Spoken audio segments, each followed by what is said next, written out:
I need to mention one more type of concentration unit because it's different than something we've used a lot in lab. And in geology and in environmental kind of science people, a lot of times they'll talk about type of a concentration unit, which is parts per million or parts per thousand, parts per billion.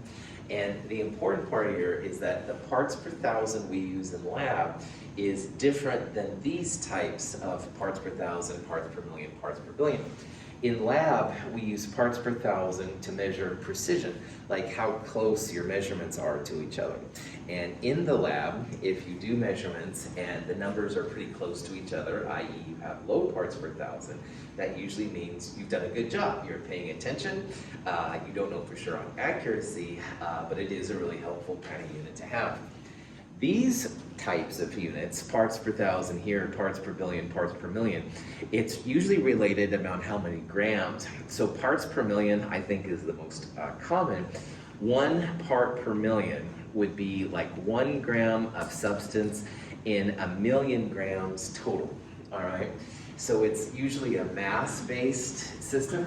So like a part per billion would be 1 gram in 10 to the 9th or a billion grams of substance. And you sometimes do see a parts per thousand, which is 1 gram of this substance in 1,000 grams total. So these are usually only used for super dilute kind of things. So in the environment, you probably won't have a lot of stuff around, so that's why they'll use 1 part per million or something like that.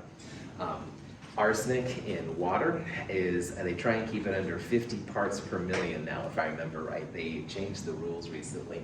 So what that means is that in 1,000,000 grams of water, you don't want to have more than 50 grams of arsenic to be quote unquote safe.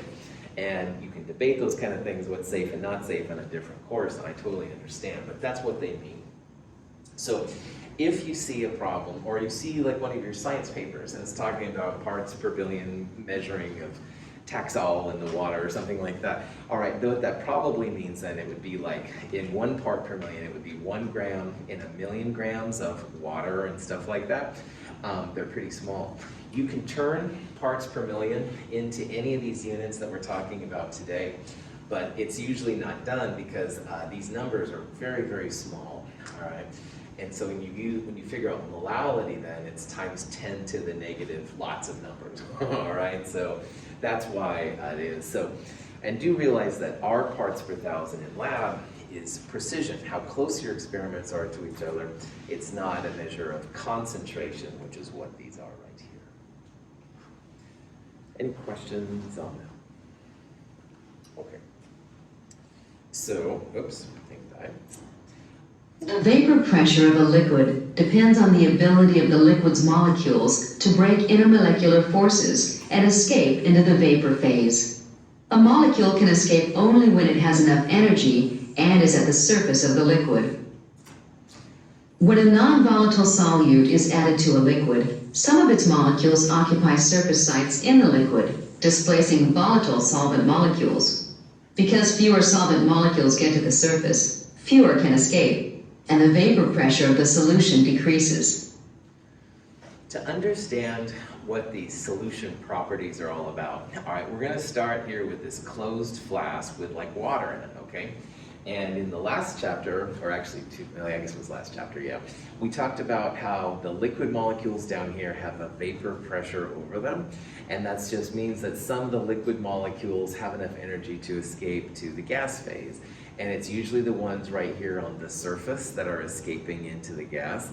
And some of the gas molecules will go back to the liquid and stuff. It's an equilibrium, it goes back and forth. And for pure water in a closed flask, you can measure the vapor pressure over it. You can put like a pressure probe in and see what it is.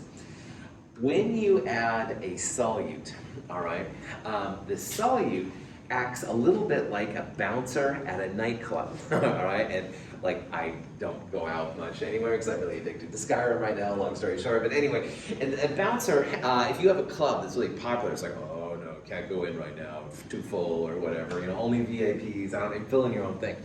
And the bouncer prevents some of the people from going into the club. Well, these red molecules, the solutes, are kind of like the bouncers. And they're keeping some of the liquid solvent from going into the gas phase, all right? There's no problem with gas phase going back to the liquid phase, i.e. there's no problem with people leaving the club and going somewhere else, all right? It's only getting into the club, i.e. going from liquid to gas, that's being slowed down. So solutes generally block solvents from going from the liquid to the gas phase.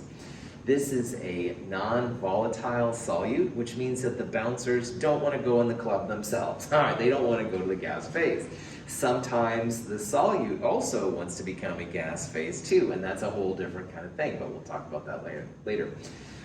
For right now, what I want you to visualize is how solutes are blocking liquid solvents from becoming gas. So what that means is the amount of gas over the liquid, the vapor pressure, is lower in the solution than it is in the pure solvent, all right? These solutes are blocking the solvent molecules from going into the gas phase. And there's some very big consequences of that when it comes to solutions.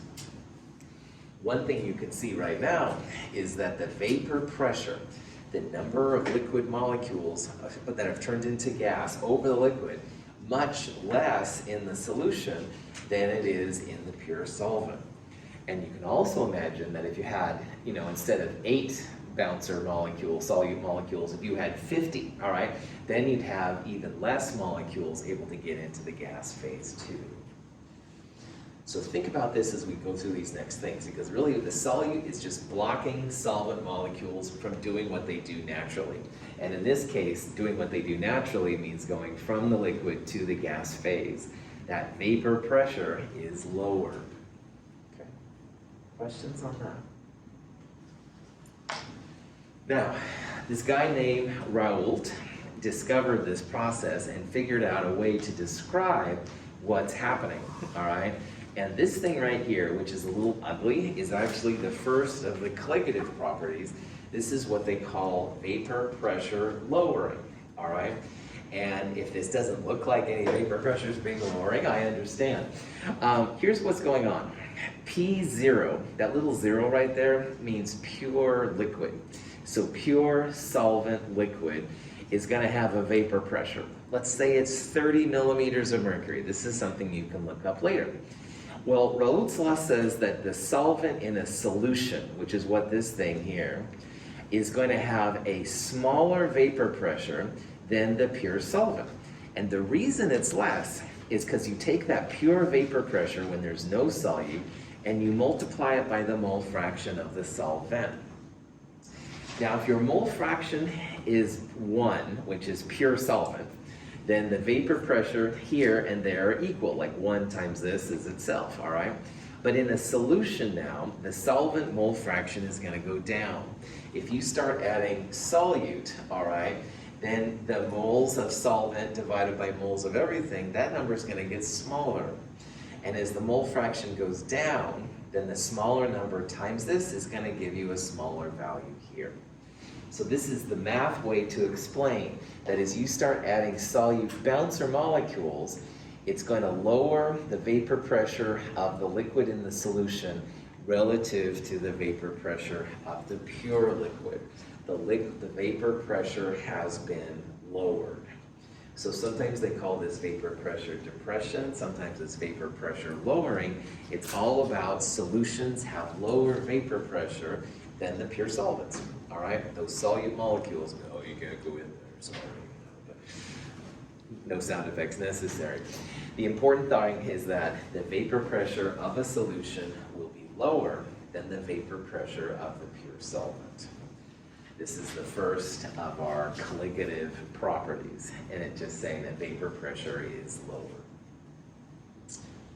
Any questions on that? Raoult's law is hard to pronounce, like Raoult always makes my tongue go kind of twisty-turvy.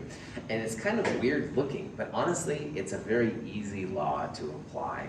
So let's look at an example now of how you could use Raoult's law to calculate it. So here we have the problem, the ethylene glycol, once again, 62.1 grams, which is 1 mole. It's in 250 grams of water. We want to know the vapor pressure of the water in the solution, all right?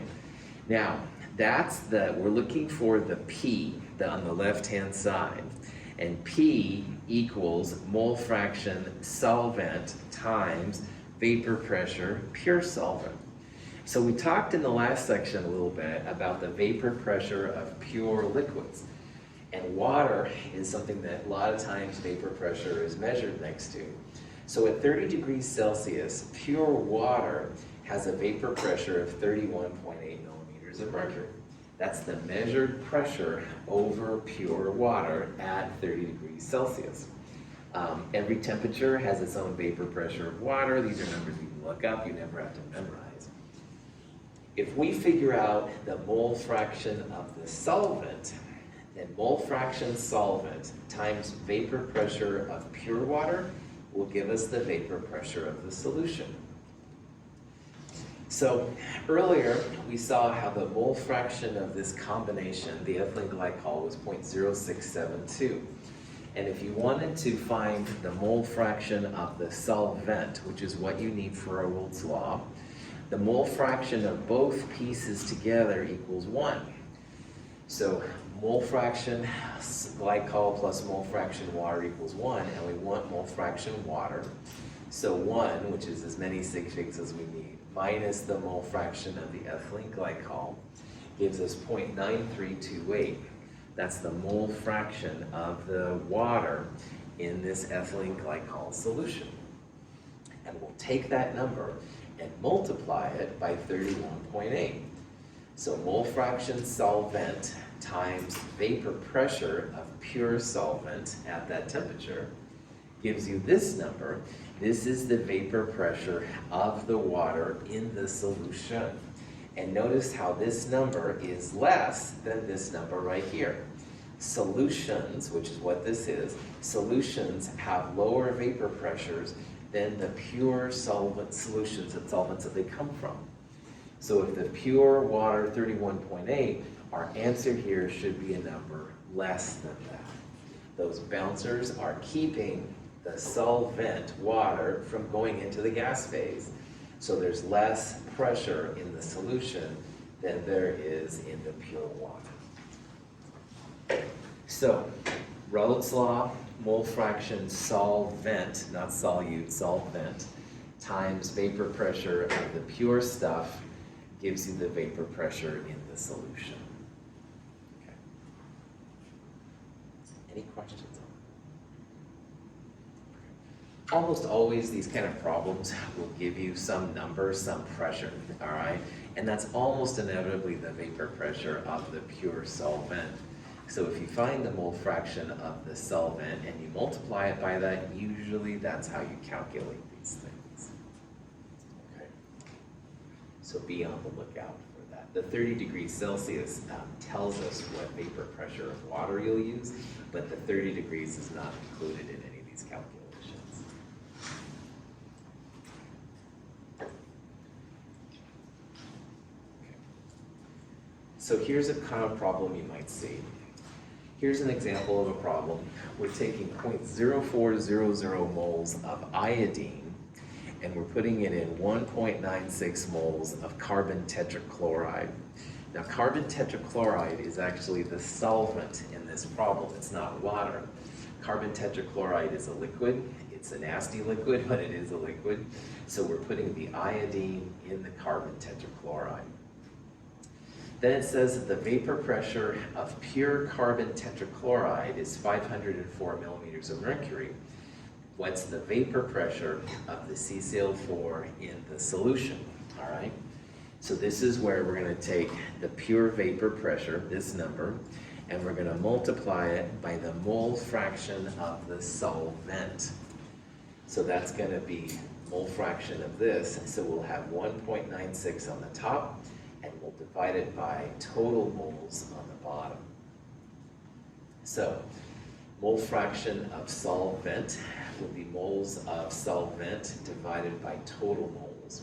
So So it's like 1.96 divided by 2, okay? And that number comes out to be 0.980. And whatever that mole fraction of solvent is, you multiply it by the vapor pressure of the pure solvent. So 0.98 times 504, 494 millimeters of mercury. Remember, it's mole fraction solvent, all right, not solute. We do a lot with solute, but this is the one time you want to use solvent. Questions? Okay. Now, all of the examples so far have assumed that the solute is non-volatile, and that just means that the solute doesn't go into the gas phase. And that's usually pretty good if you have ionic compounds. So like sodium chloride, super strong intermolecular forces, it's not going into the gas phase, all right? If you had like DNA, all right, huge molar masses, that's not gonna go into the gas phase, all right? But acetone would be something that has weaker dipole-dipole forces. That might. If you had methane, absolutely, it's a gas anyway. So the intermolecular forces sometimes will help out. So real fast, I want to talk about what happens when you have a vapor pressure concentration, but you have a volatile solute and a volatile solvent. Oh boy. So anyway, this is an example what sometimes they use in things like gasoline, because gasoline actually is a mixture of several different compounds. It's mostly octane, but there's a whole bunch of different variations in it. So if you have a system where both solute and solvent are volatile, then the mole fraction of the first component times its pure vapor pressure plus mole fraction of the second part times its vapor pressure, et cetera, that's how you can calculate the overall vapor pressure. And I know that was probably about as clear as mud, so let's talk about this example. Here's an example, 25 degrees Celsius, we have heptane and octane, all right? Both basically induced dipole forces, so not real strong. They're both gonna be volatile. They have measurable vapor pressures, all right? 31 torr to 11 torr. That means there's a vapor pressure for both of them. Now, P0 means the pure vapor pressure.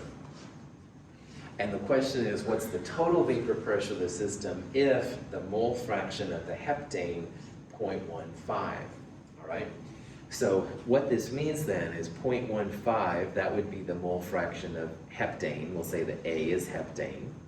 And we'll multiply it by its pure vapor pressure, which would be 31. And then this is a second component, which in this case would be octane.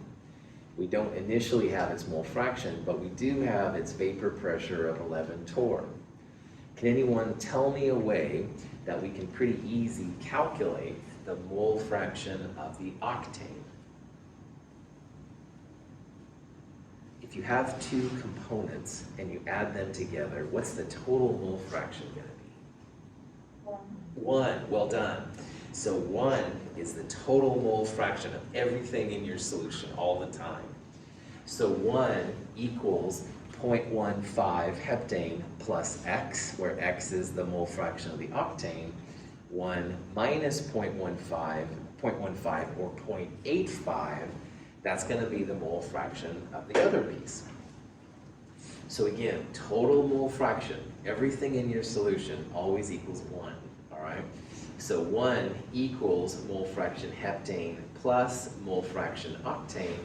1 minus 0.15 means that octane is going to be 0.85. Questions on that? So remember, all of the solutions together, all the mole fractions equal 1, just like all the weight percents equal 100%, all right? So both of those can be pretty handy. So if you had 30% heptane, you'd have 70% octane. In this problem, we have 0.15 mole fraction heptane. That means we have 0.85 mole fraction octane. All of them together equals 1, just like all the mass percents equal 100%. Okay, so knowing that, now we can use these vapor pressures and the mole fractions to find the total mole thing. So in this problem, we have two components, heptane and octane. So it's mole fraction of the heptane times its pure vapor pressure plus the mole fraction of the octane times its vapor pressure. So 0.15 is the heptane, and if you look back up here, the 31 torr is the vapor pressure of the pure heptane. Then we add that to the mole fraction of the octane, 0.85, times its vapor pressure, which apparently is 11 torr. Put this in your calculator, total pressure, 14.1 torr in this system.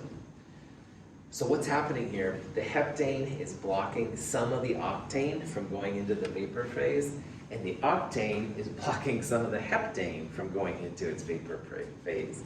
But if you add those two pieces together, you'll have the total vapor pressure of the whole thing. Oh boy. Any questions on that? Okay. So Raoult's law is kind of cool because it shows, I think, better than any of the other ones, how the vapor pressure is lowered, like what the solution is happening, why it's the solute's fault, more or less, that the solvent is being weird. But the other ones have actually really even better. At 30 degrees Celsius, pure water and a solution of ethylene glycol have nearly the same vapor pressure. As temperature increases, so do both vapor pressures. But when the vapor pressure of water reaches 1 atmosphere, ethylene glycol is at almost half that. Pure water boils at a significantly lower temperature than does the ethylene glycol solution.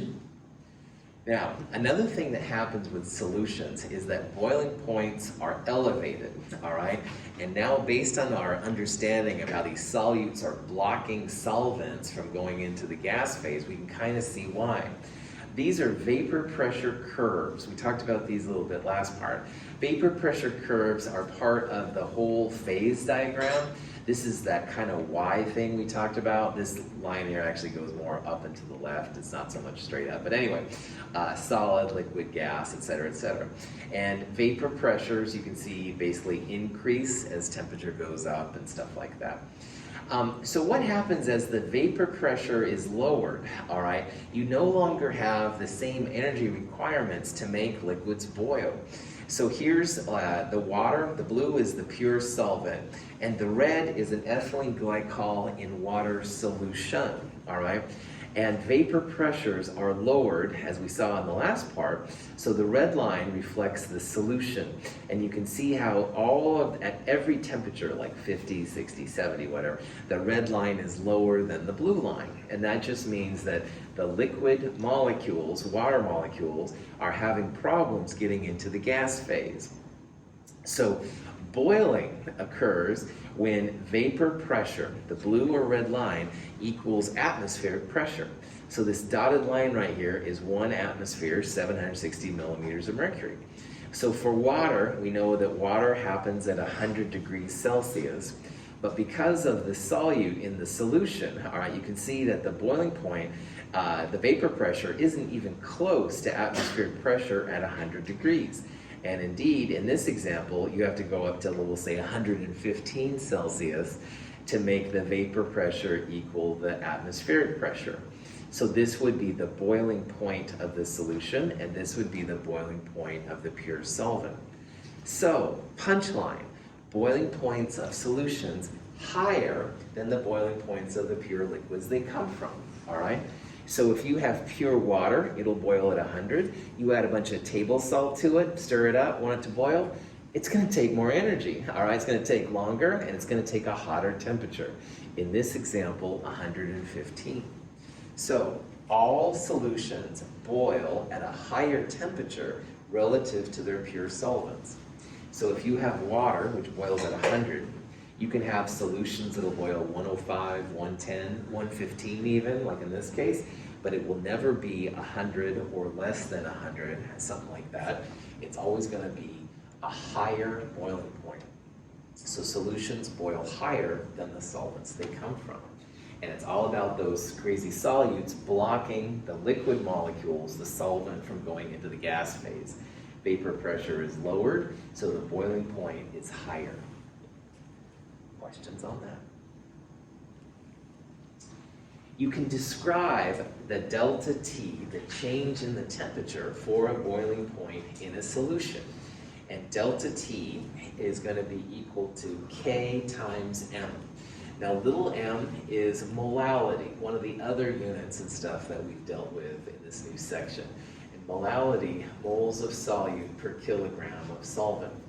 Now K is just a constant. And we're going to see that there's boiling point constants and freezing point constants, and they're always dependent on the solvent you're using.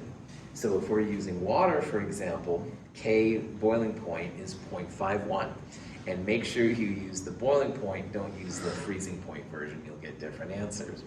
But anyway, as the molality goes up, the difference between the boiling point of the pure solvent and the boiling point of the solution, delta T, also goes up, all right? So it's just saying that the more solute you have, the higher your boiling point is going to be.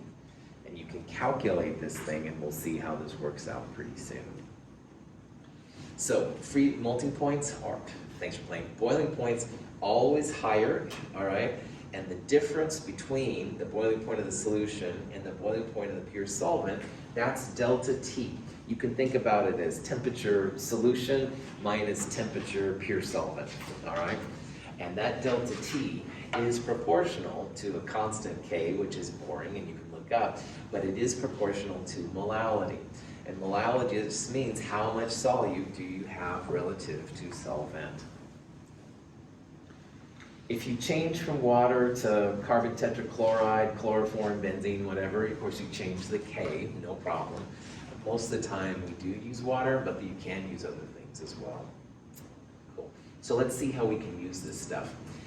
Let's go back to our ethylene glycol example. 62.1 grams ethylene glycol, which is 1 mole, and 250 grams of water. What's the boiling point of the solution? Now, again, we're using water here. What is the normal boiling point of water? 100, all right? Remember, water boils at 100 Celsius and freezes at 0. So in this case, we're delta T equals K times M. And K, if you look it up, which is what you can do, 0.512, it's degrees Celsius per molal, just weird units to make everything work out. So if we take this number and we multiply by the molality, we'll get how much greater that boiling point of the solution is relative to the solvent. So earlier we calculated molality. It's the moles of solute divided by the kilograms of solvent. So 250 would be 0.250 kilograms, and 1 divided by 0.25 is where this 4.00 molal number came from. Any questions on that? Okay. Once you have molality, then molality times K will tell you how much your boiling point will be higher. And in this case, 0.512 times 4 is 2.05 degrees Celsius. And this is the change in the boiling point of the solution relative to the pure solvent. So water is normally exactly 100. We'll add 2.05 to that. The boiling point of the solution, 102.05 degrees Celsius. So my wife bought a thermometer for cooking, and she put it in water one day, and she's like, hey, it's not boiling at 100. It was like 101, 102. And I said, you put some salt in it, because it's a good seasoning and stuff for things, all right? Chemistry, all right. Solving problems left. Anyway, I'm getting too excited here, but you will see this. It's something you can see in your own world if you want to. Any questions? Okay, so of the colligative properties, we've seen that the vapor pressure is going down in a solution relative to pure solvent. This one says that boiling points are being elevated. The solution will have a higher melting point, or boiling point, than the pure liquid will. The next one we're going to look at is the one we're going to start talking about in lab this week, which is for freezing. Freezing points are different. Now I'm going to show you some videos here in a little bit, and the videos are good overall, but the solution, the solvent here is water, all right? And so this is water in a beaker, and this is water with some ethylene glycol in it. But why am I a little bit nervous here about showing this video? Like, what's wrong with this solid in this water beaker? It's not floating, right on. Yeah, you know, you want a cold drink, you don't want your ice to sink to the bottom. It's like, oh, Bethany, did you put benzene in or something? I don't know, most pure substances will go to the bottom relative to the liquids. So water is kind of the enigma. The ice cubes should float on the top, they shouldn't be on the bottom. So these videos aren't totally correct, I apologize for that. However, it does get the idea, so I'm gonna let it fly just for the moment.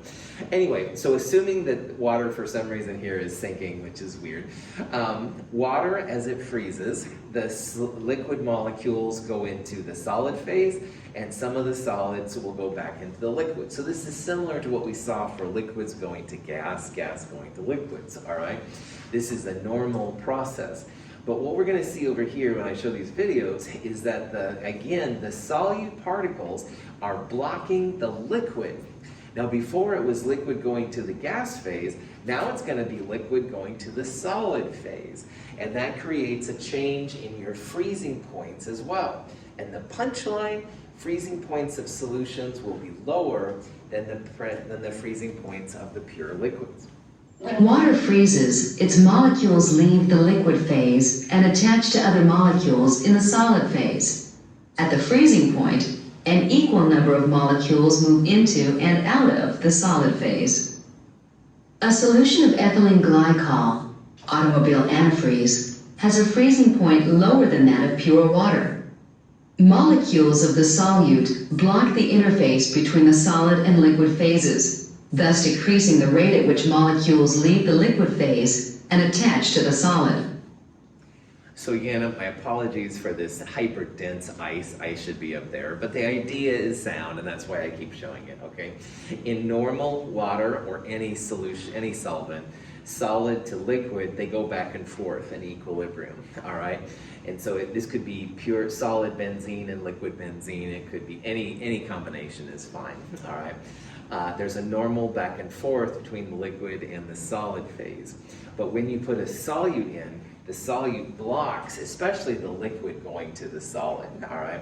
Some of the solid, it's harder to get off the liquid, but it's more about liquid going to solid, just like before it was liquid going to gas phase. So you have to lower the temperature in order to make freezing possible. Lowering the temperature makes the bouncers less reactive, all right? They're slower, it's like freezing in them or something like that. Anyway, it makes them less likely to block the liquids going back to the solid phase. So the punchline of all of this is that your freezing point will be lower in a solution than it is for the pure solvent. So water normally freezes at 0 Celsius. You put some sodium chloride in there or something, it'll freeze it now, the solution will freeze at like -4 or something like that. And there's ways to calculate how this all works out. So vapor pressure is lowered in a solution. Boiling points are elevated higher. And now we're seeing that freezing points are lower in solutions than they are in the pure solvents. And that's why a lot of times antifreeze in cars is ethylene glycol. That would freeze at a lower temperature. So if you're in a cold place, it would keep your engine block happy. I don't know a lot about cars, but I know you don't want to have it freeze up because then it would expand. Questions? Okay. Now, to calculate how much of a change in temperature you have, the equation looks very much identical to the boiling point problem we looked at earlier. It's delta T equals K times M. Delta T is how much the solution is lowered, all right? M is a molality. K, though, is a freezing point K, not a boiling point K. So in that earlier slide I showed, there were Ks for boiling and Ks for freezing. So water, for example, we use 0.512. I think we use the 3 sig fig version. That's the boiling point for water. For freezing point for water, we'd use a different number, 1.86. So if you have to look up a number like that, just make sure you use the freezing point number, don't use the boiling point number. But anyway, you plug that in, more molality, more change delta T, more lowering of your freezing point. Okay. So let's say we have, again, that same 4.00 molal ethylene glycol water solution, and we want to calculate what the freezing point of the solution is, all right? Well, again, you're going to need a K value, and again, if you look that up on the last slide or textbook or whatever, 1.86 is the number for water. And we'll multiply that by the molality, which is 4.00 molal, and you get a delta T 7.44. Now, this number is the delta T between the pure solvent and the solution. And one thing that's confusing is you have to realize this delta T is lower than the pure solvent. So water freezes at 0 Celsius. This number says it's going to be 7.44 degrees less than 0. So the final freezing point of the solution, in this case, minus 7.44 degrees Celsius. I bring this up because in certain texts and online and Google and stuff, some K values are negative and some are positive, all right? And they're trying to compensate for the fact, like, do you subtract this or do you add this and stuff? And I understand. Here's the important part, all right? Molality right there, M, is based on mass. And in chemistry, mass, grams, moles, this kind of stuff, never negative, all right? Never negative. So M is always going to be positive. And if you have a K, positive or negative, it really doesn't matter. You can put absolute value around it. Excuse me. If you saw a value of K for water, which was minus 1.86, I would encourage you just to make it a positive 1.86. And in the process then, your delta T will be a positive number, and that'll be the amount less than the freezing point. So I apologize for this is a little confusing, but just remember solutions always less than the pure solvents they come from. And if you see a negative delta T, that means it's that much less than the freezing points. And teachers collectively don't do a good job in having just one system to announce. So the punchline, once again, freezing points less than the pure liquids. Molality has to be a positive number. Any questions on that? Okay. Now, another thing we've been doing so far, that I've been doing in these examples, is we've been talking about more or less organic pieces in water or organic pieces carbon tetrachloride. But we haven't talked about ionic pieces in water. And we've got to talk about that because colligative properties are based on the number of pieces you have in a solution. Now, if you put sodium chloride in water, does the NaCl, does it stick together or does something else happen? Dissociates. Oh, you used the right term. That's well done. Dissociates. That's what I was looking for. Ionic compounds don't just usually dissolve in water, but they dissociate as well. So that means NaCl becomes an Na plus and a Cl minus. And what that means for us now, one NaCl becomes two pieces. You've got an Na plus and a Cl minus. So if you start putting ionic compounds in water and you want to know how much lower the freezing point is or how much higher the boiling point, this number of pieces, the number of dissociative pieces, super important. So here's an example where instead of using something covalent, which mostly sticks together, let's use good old sodium chloride, totally ionic. And we want to know how much sodium chloride we need to put in 4 kilograms of water to lower your freezing point by 10 degrees. So instead of normally water boiling at 0, we want our solution to be minus 10. That's where we want the freezing point to be.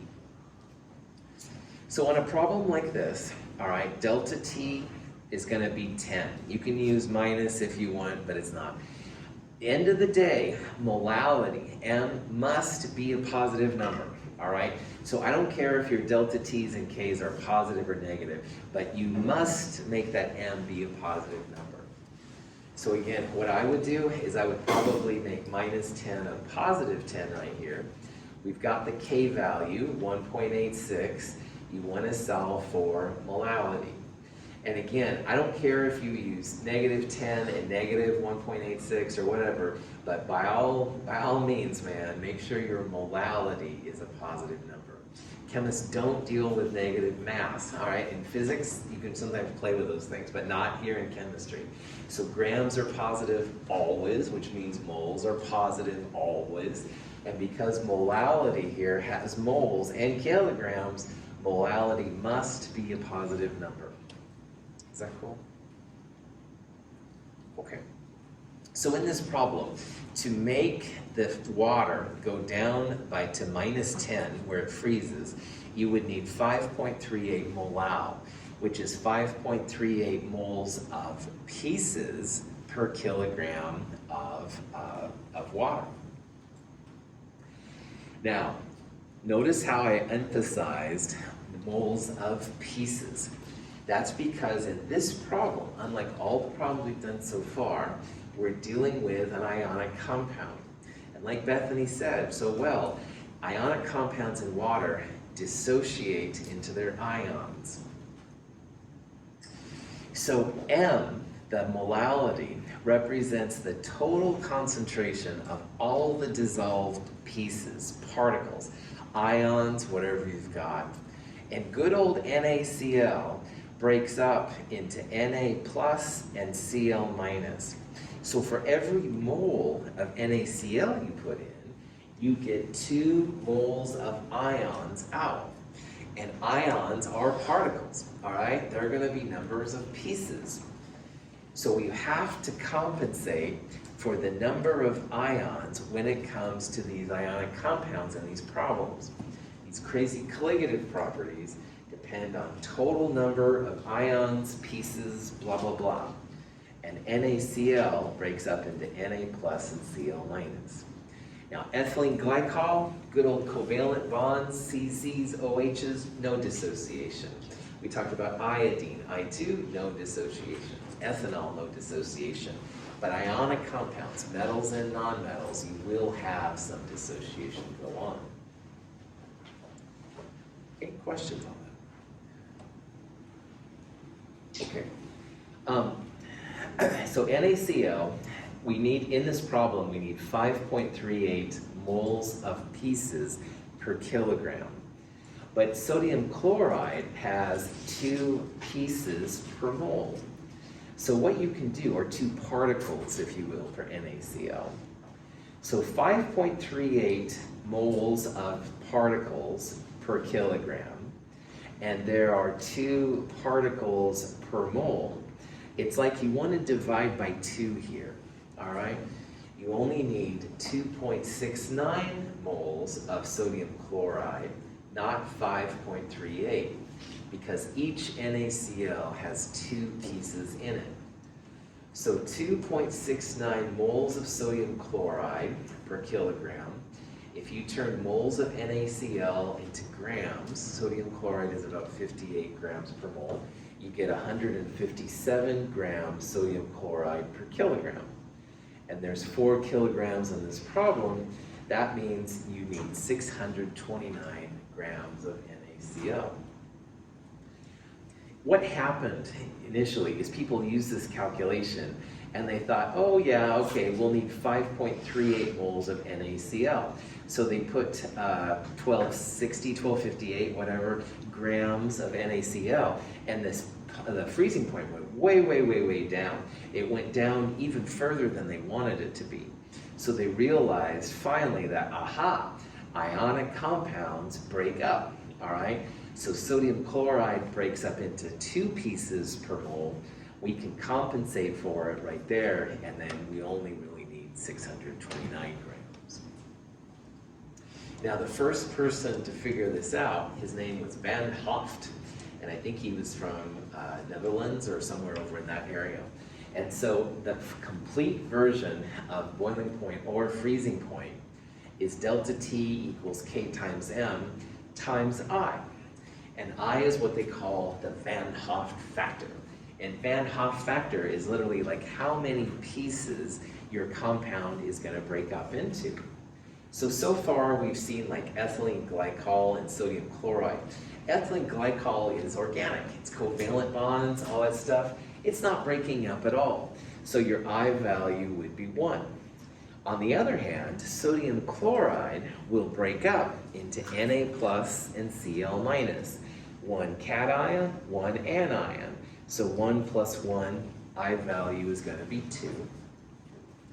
Calcium chloride would be a calcium ion, calcium plus 2, and 2 Cl minuses. So 1 Ca2 plus 2 Cl minus. I value is going to be 3. It's literally equal to the number of pieces that this thing is going to break up into in water usually. We're only using what's called the theoretical value of I. Sometimes these things will be at values less than these numbers for different reasons, but that's for a different course. We're just going to use what we think the value of I will be to calculate what it is. All right, so potassium bromide, KBr. What's its I factor going to be? 2. Well done. And it's 2 because you have a K plus and a Br minus and stuff when you put it in water. All right? So if it's a metal and a non-metal, then you figure out the total number of cations plus anions to figure out what the I value is. Now, acetone is really good about dissolving in water. All right, acetone is a methyl group, CH3, with a carbonyl, C double bond O, and another methyl group, CH3. What do you think its value of I is going to be? 1. 1. Outstanding.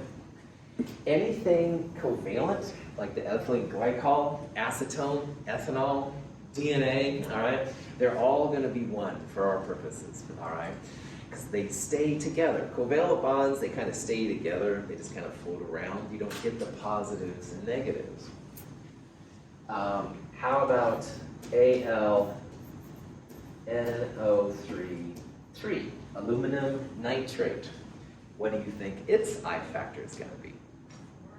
4. Outstanding.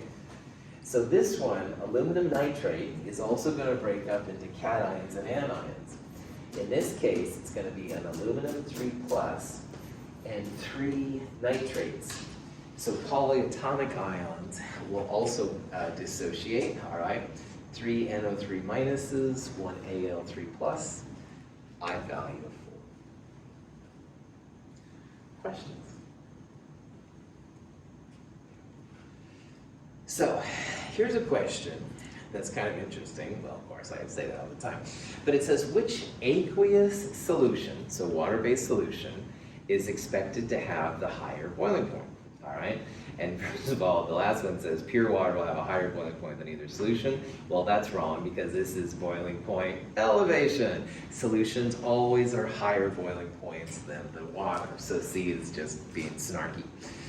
Now, looking at these two, these are both solutions, solute in water, okay? And you can see how the change of temperature, i.e. higher boiling points, would be higher delta T's. Delta T does depend on M. So just looking at these two numbers, all right, 0.15 is larger than 0.1. We would expect, just based on molality, that sugar would have the higher value. Higher M means higher delta T. But now, though, we really should think about the Van Hoft factor, this little I thing right here. What's the I factor for NaCl? 2, all right? Sodium chloride breaks up into Na plus and Cl minus, 2 pieces per mole, so I would be 2. Sugar, do you think it's going to have an I factor of what? 1, good, yeah. Daniel's right. Sugar is basically carbon, hydrogen, oxygens, and there's different combinations of them. Who cares which one it is? It's all covalent bonding, like acetone, ethylene glycol, stuff like that. So for this problem, we shouldn't think just about M. We should really think about M times I. So 0.10 times 2 would be what we do for sodium chloride. And 0.15 times 1 is what we do for sugar. And 0.10 times 2 is actually a bigger delta T than 0.15 times 1. So it's about more than just the M, all right? If you have an I that's weird, and I here is definitely weird, all right? NaCl, I is 2, and sugar is 1.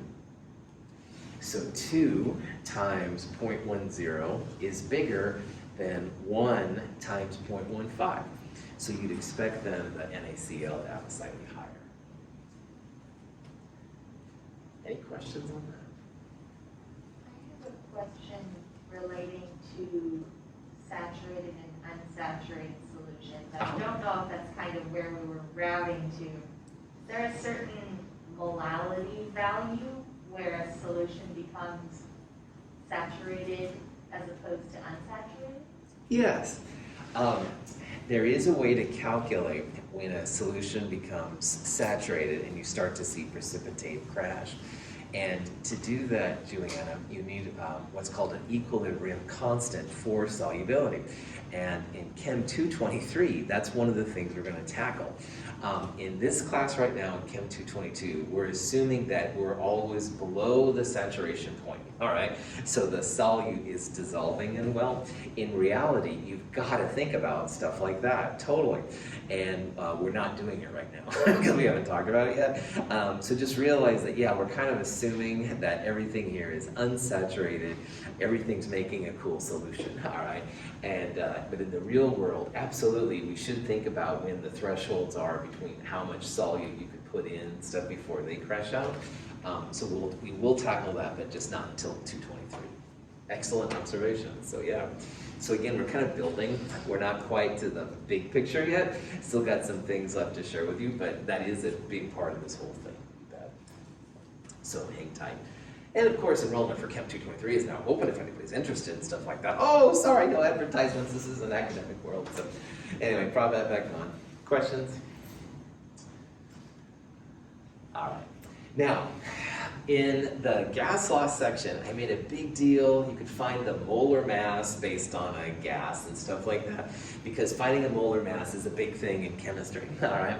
That system works really well if you have a liquid that turns into a gas easy, or if it's a gas already. But a lot of times you have compounds that don't turn into gases very easy.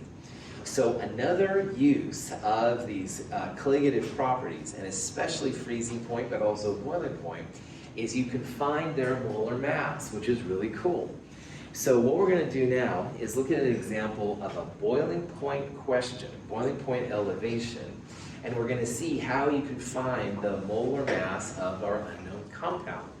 And again, in the chemistry world, that's a big thing, all right? Finding the molar mass will allow you to go from empirical formula to molecular formula, all that kind of jazz. So, in this problem, we've got an unknown compound called azolene, and we want to find its molar mass. And so in this problem, we're putting 0.640 grams of azolene in 99 grams of benzene. Now, benzene is a viable solvent. All right, it's nasty and you gotta wear gloves and stuff, but it is a good solvent. It's very nonpolar. Now, this is the amount of benzene, this is the amount of azolene, this is the boiling point constant for benzene. So this is something you could look up in a table, you wouldn't have to know. Now, normally benzene boils at 80.100 degrees Celsius. When we added the azolene, the boiling point went up to 80.230 degrees Celsius. Anyway, believe it or not, we can use all this information to calculate the molar mass of our unknown compound, of our azolene. Now, we're going to do this exact process in lab this week, but it's going to be freezing point. But the equations look really similar. Your K will be a freezing point K. It'll be the difference between when a solution freezes and the pure solvent. But the process is very similar. So pay attention to this question. This will help us out a lot this week. So delta T is something you got to calculate, and that's the difference between the pure solvent and your solution. So pure benzene, 80.100. the solution, 80.230. So you can see the difference is pretty small, but it is measurable, 0.130 degrees Celsius. Now, from this point, delta T equals K times M times I. And notice in this problem, I didn't even put I in. What do you think the I value is for, say, something that dissolves in benzene? 1, that's right. Anything that dissolves in an organic, non-polar solvent, it's gotta be 1, all right? This isn't anything ionic. Ionic things dissolve well in polar solvents like water. They don't dissolve well in things that are non-polar. So the I factor here is 1, and that's why most of the time scientists ignore it unless you're dealing with ionic compounds. But anyway, if delta T equals K times M, then M, molality, equals delta T divided by K. So 0.130, that's the delta T we just calculated, divided by the K, which was given to us in the problem, 2.53, gives you this number right here, and that's the molality of your system. So 5.14 times 10 to the minus 2, that's moles of azolene per kilogram of benzene. Moles of solute per kilogram of solvent. Sure enough, we have the grams of solvent. We can turn that into kilograms, multiply kilograms by the molality. So notice that in this step, I took 99 grams and turned it into kilograms. Kilograms times molality gives you moles of solute, moles of your unknown. So 5.05 times 10 to the minus 3. And then finally, this many moles came from this many grams. So molar mass, solute over solvent, thanks for playing, grams of solute over moles of solute, 0.640 divided by moles, 127 grams per mole. This is a really cool way for chemists to find or verify molar mass. And if you want to do Michael's quick and dirty calculations, so like on the gas laws, I really like GRT over PV. In this problem, molar mass, grams of solute times K, divided by delta T in kilograms of solvent.